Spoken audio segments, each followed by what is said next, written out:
Seriously, that was not supposed to happen. I need a bigger brace. That should do it. So, welcome to another episode of Wild and Truth Wednesdays, episode 7. I posted a video, but I didn't realize it was going to make me sound like a robot. So now I got to start all over again. So, let me just. It's going to be less energy because I'm not as upset. Well, I'm still upset, but my son's asleep and I'm trying to scare him. So, now that y'all can hear me clearly and not know, let's start off with what just happened maybe about 1 or 2 hours ago. I am officially done with my son's school. He currently goes to G.E. Peters. For anybody who's a 7-day Adventist, again, the G.E. Peters is the way to go. First of all, it's too expensive, so then you're wasting your money. They will find any way to play you. And, ooh, for you struggling parents, if they're trying to make you a promise, they're not going to keep it. Period. Like, say your child is going in for $7.90 a month, right? And they say, hey, as long as you pay half of that, we're willing to go half. And they made a promise starting January. But then you see, they don't come there and then bargain. You end up paying the full amount anyway. That's deceiving. Don't make a promise that you can't keep, because now you're called a liar. And now you left a permanent bitter taste. Both you and, no shade, the pastor. Okay? So I could be cordial, but I can never trust you again. Especially when it comes to money that I really don't have. So G.E. Peters got me up with that one. Then at my job, I can't see my schedule, so I don't know if I'm working or whatever. So that's the other that's going on. Let me turn the volume on because it's on commercial. There, less competition. And now, earlier today, I made my first mukbang, and in the midst of the first part of it, it got interrupted because somebody wanted to do a Facebook video chat. So I had to let him know after he interrupted it, so I went and it went like at the end, like, hey, I was actually making a video.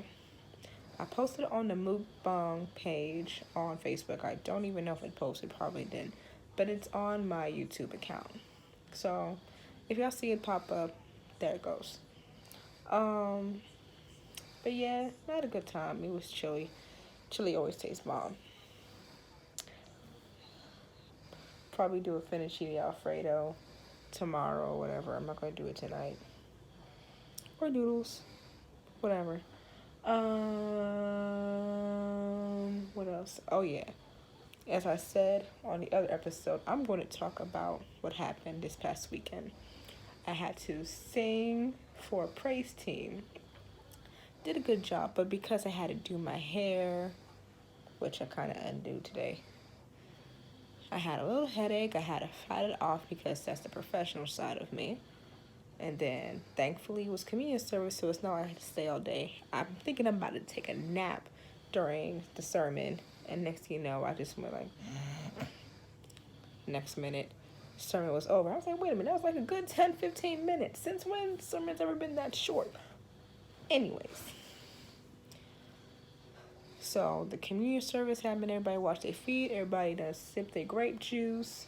It's supposed to be wine. Everybody ate their bread, which tasted like bitter crackers. And then, voila, we sang our little ending, and we went home. I looked cute in my red and black dress. No, red and white. Excuse me. Came home, tried to find my meds because I forgot to bring my meds with me. And this is what happens when your rage calms down. You become super tired. House commute holds bar concept. Let me turn the volume up. So after I went and take a nap,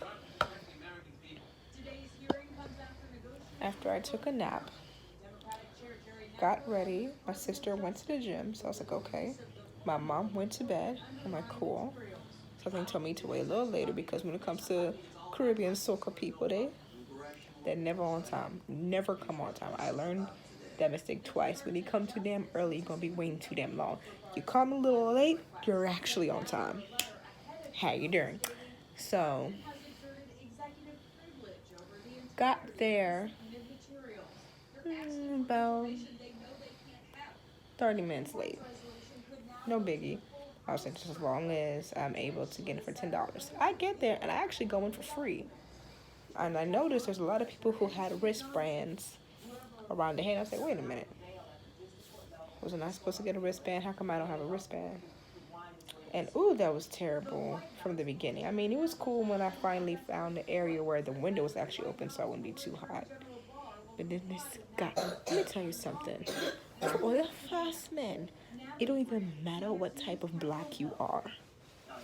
But if a woman's being nice and giving you a little dance, a little wine, and trying to make sure both full here having a good time, don't go too fast, ask for she number, and then when she like, okay, dance around, going with the vibe, you go and come kiss the girl on she cheek. Excuse, what if she have a boyfriend or not? Back up. I done blocked that guy so fast. I'm sorry. Listen, just because I give you a little wine does not mean I am your girl. But other than that, I had a good time, met some new people. Probably will never talk to them again because that's just how it is. And then Sunday, of course, stayed my little black behind home because it's Cinco de Mayo, honey. I'm not French. I'm not a Mexican, even though it's about the Mexican being the French. Still though, I'm like, listen, I'm too tired. The headache got me all sleepy. But here's the issue. As far as that party, the Touch of White party, they need to work on their advertisement. If you're doing a fete, but you're doing in a building where it has 2 floors and 2 entries, you're supposed to show what location where the fete entry is. When I went to that place in Silver Spring, Carldi's, or how it is, KALDI''S, when I went there, after security did the regular pat me, check what I got in my bag, my ID, the whole 9, he told me go upstairs. You need to talk to your security. Because you see me coming downstairs, leaving early because I realized the headache is winning at this point, that I'm getting too tired. I can't even hang. I'm getting dizzy at this point, and I didn't even drink. And I was like, you know what, it's time to go home because if I don't go home now, I'm going to pass out over here, and I'm not trying to pass out on this dirty-ass floor.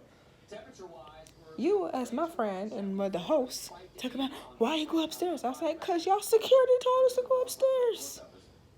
And then when I watch on y'all section, it is almost empty. Maybe a couple of people playing pool, probably puff passing a cigar or a hookah. And that's about it. And you're barely hearing the music playing. You're barely hearing it. So that means there was a lot of people, because when I went upstairs, there was a lot of people wearing either all white or a touch of white upstairs.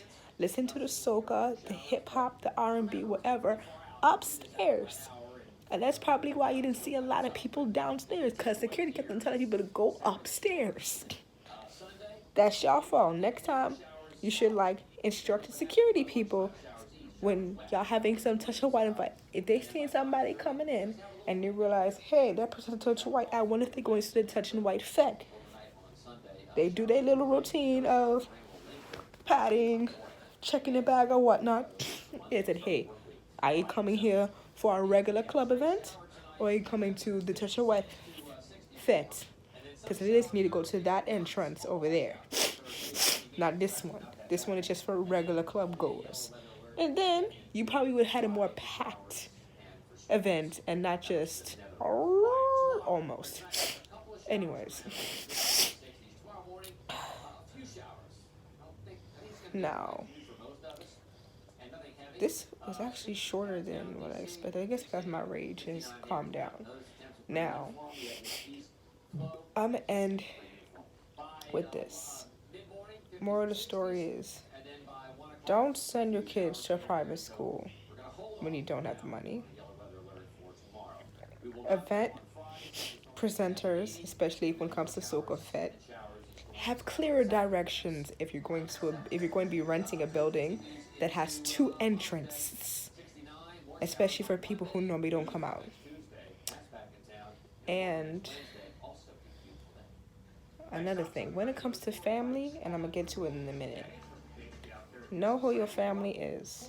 And this is like from somebody who's related to me, but I kind of don't consider them family right now. It is not good to have a bad attitude to everybody and then wonder why you're alone. You can't be having a bad attitude. You can't be having arguments with everybody. You can't be picking fights with everybody. You can't turn something small into something huge and then wonder why you're alone. I was like, because you're pushing people away. You push people who you used to be with away. You moved far as a mug, try to be close to your son's school, and guess what? You still got to do like almost 2 hours drive to even get there. And then everybody who's trying to help you, you make it super difficult. I don't even believe I gotta thank you out of it. And then when you talking about my mother and y'all having y'all conversation that I'm not even supposed to even know about, I ask you, hey, so are you gonna come up with your end of the bargain? And then here you are picking a fight with me. I'm like, no, I'm gonna call you out on your BS. Cause I'm already aware of my skeletons. My skeletons already done left the closet. It's out here. You ask me a question, I will answer it. I'm like, yes, that's exactly what happened. You, on the other hand, try to hide, and then you get mad when it's been thrown in your face. You try throwing my history in my face. Unlike you, honey, I own. I'm like, yep, that's true. Matter of fact, I'll tell you before you even tell me. Holler. But anyways, more of a story is be nice to people, especially when they're trying to help you. And don't catch attitude or try to start fights with people and then at the same time complain while you're lonely, distant, and struggling. Because you'll always be bitter, lonely, unhappy, and be the epiphany of misery needs company. Anyway, I'm about to be out. Thank you for watching another episode of Wildin' Truth Wednesdays. I'm down.